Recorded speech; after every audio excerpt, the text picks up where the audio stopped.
New details: Moderna has submitted data to the FDA to authorize a booster of its COVID vaccine.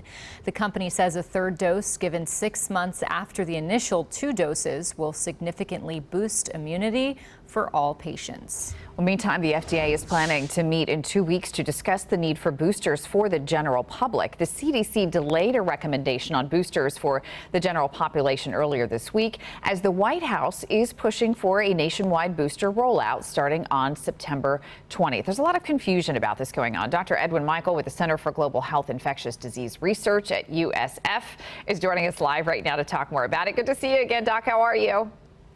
Yeah, good morning, Amy. Yeah, I'm fine. How are you? Good, thanks. Oh, it is confusing, right? You have the White House saying starting September 20th. You have some seniors who are already showing up at pharmacies and grocery stores saying, hey, can I get my booster shot?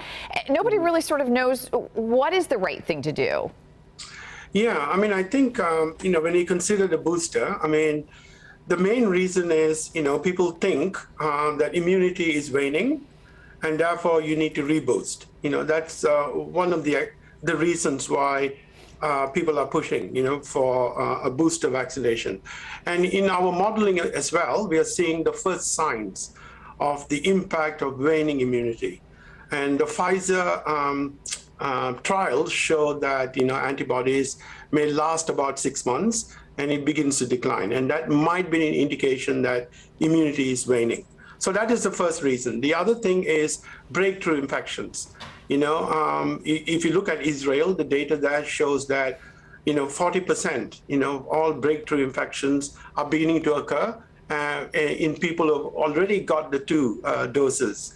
And that 40%, but, is occurring mostly in the immunocompromised. So there is a fear that, people with immunocompromised, immune system might need to get a booster. So those are the 2, reasons why, we might have to get a booster vaccine. And the third reason that nobody is talking about is, as immunity wanes, you'll reform susceptible people, and that will prolong transmission. And that might open the door for, mutants to emerge. So if you ask me, a booster vaccine is the way to go in the future. But in terms of timing, now Moderna is saying, Pfizer is saying 6 months, after the 2 dose. But I think WHO is still, this is still up in the air. What is the optimal timing? But I think the CDC is looking, and I think the federal government, about 8 months, post. Right. Second dose. Yeah. Well, Doc, and I think what's interesting about this is that a lot of our seniors, right, our senior citizens got their doses in January. So if we're going to go off of that 6-month timeline, we've already missed that window.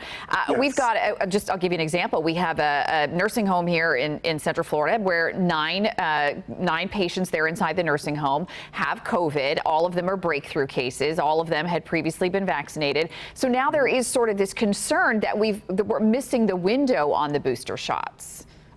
Yeah, that is true, right? So I think one is the supply, one is getting the approvals through, right? And so at least now the federal government is stepping up. But I think the data is not very clear yet. Like I said, breakthrough infections are still pretty low, in vaccinated people. It's less than 5%. Are still getting the breakthrough infections, in the general population who have been vaccinated. But like I said, mostly in the immunocompromised and in the older folks, breakthrough infections are much higher rates. So I think, people are looking at the data and they will, like I said, the optimal timing is still being debated. But I think, 8 months, 6 to 8 months would be where they will, settle. Gotcha. Doc, we need to let you go, but just real quick, I want to make sure that we get a chance for you to comment on this, that you had mentioned just a few weeks ago when we talked to you that we would start to see the cases decline, that we would peak and then decline, and we are starting to see that happen. Are you seeing things on trend? Yeah, it is still on trend, except the decline is not as fast as we have predicted. It's declining slowly. And our latest modeling is showing one of the reasons for that are the breakthrough infections and a slight, waning of immunity. But the decline is still occurring. Yeah, well, we're happy to see a decline, that is for sure. And we always love having your insight. It's always great to have you on the show. Thank you so much for joining us, Dr. Edwin Michael from University of South Florida. Thank you, sir. Thank you.